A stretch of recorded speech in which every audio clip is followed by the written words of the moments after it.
Today I'm going to start putting the binding on. First step is pretty simple. It's about the only simple step. All I'm going to do is get a rough tracing of the bevel, and I'll use that down the road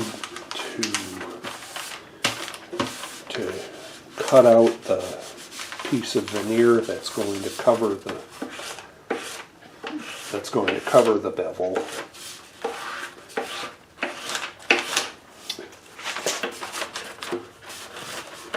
This doesn't have to be exact because when I cut the veneer it'll be oversized.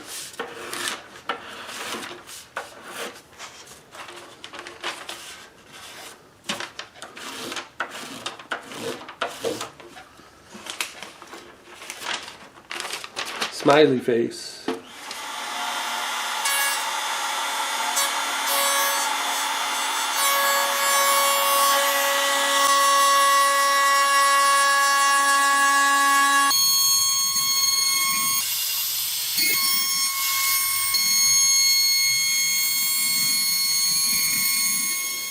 There's going to be a black, white, black purfling line that goes along the sides. So what I need to do now is cut a channel that follows along the bottom of the bevel for this purfling line to go into.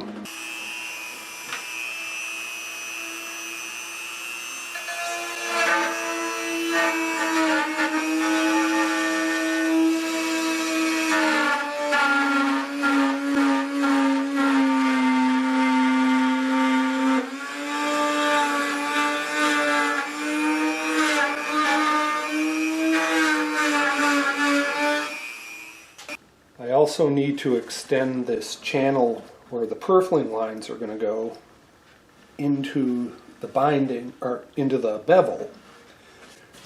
In order to do that, I've got this little template that I've made tracing the shape of the bevel onto a piece of plywood.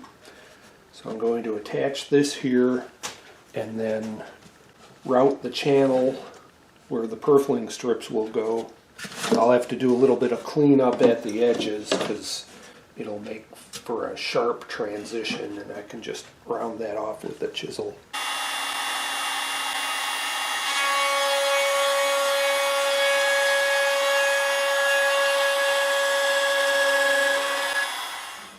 I can't route the channel for the purfling and the binding all the way to the center line because of the neck. So now I have to carve this away by hand so that the binding and the purfling are hidden under the edges of the fretboard.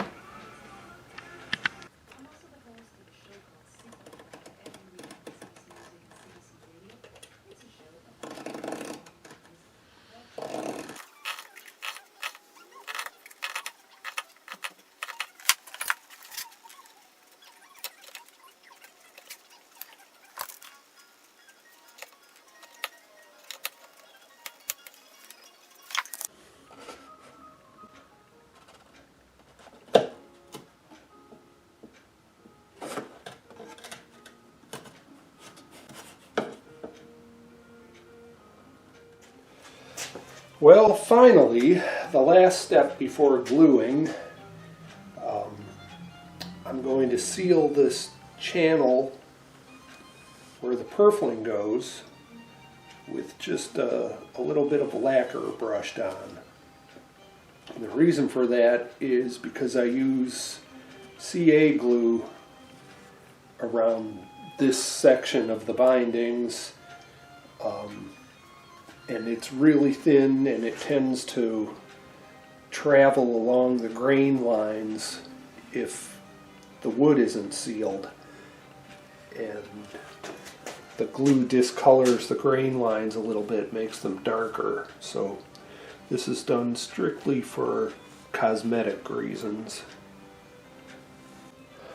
Now I'll get everything into position, tape it temporarily, and then glue it in place and put some more permanent tape down.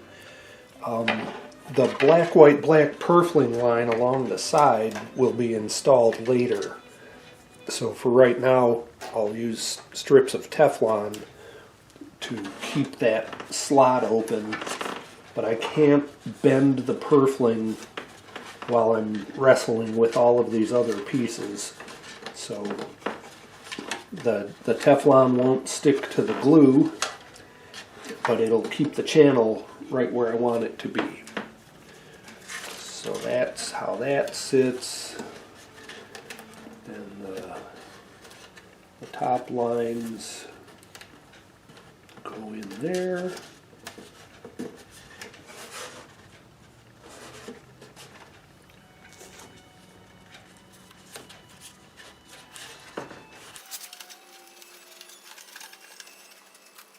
So finally, it's time to glue.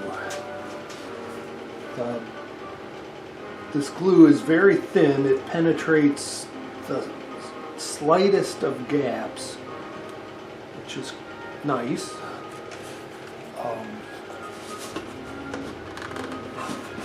Then once I get the glue in a spot, I put a little more tape there to hold it until everything dries.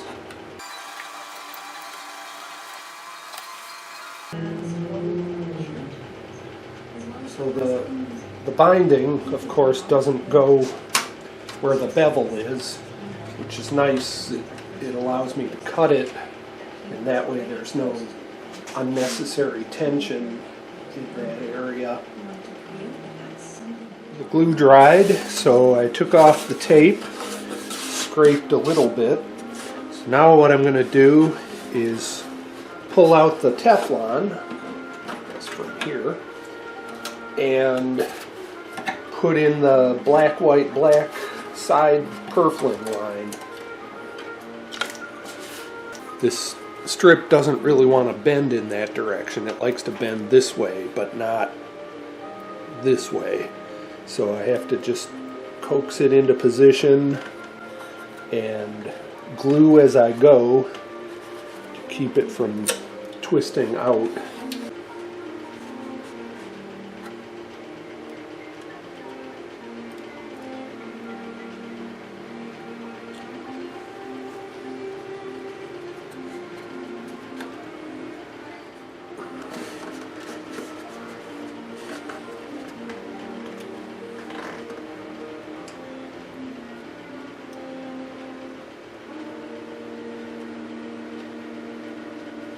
Once this gets into position, it doesn't really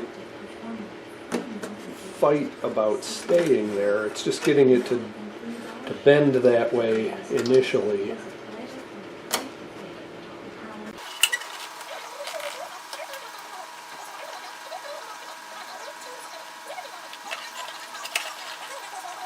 Alright, it's tacked down everywhere, so I will go back now.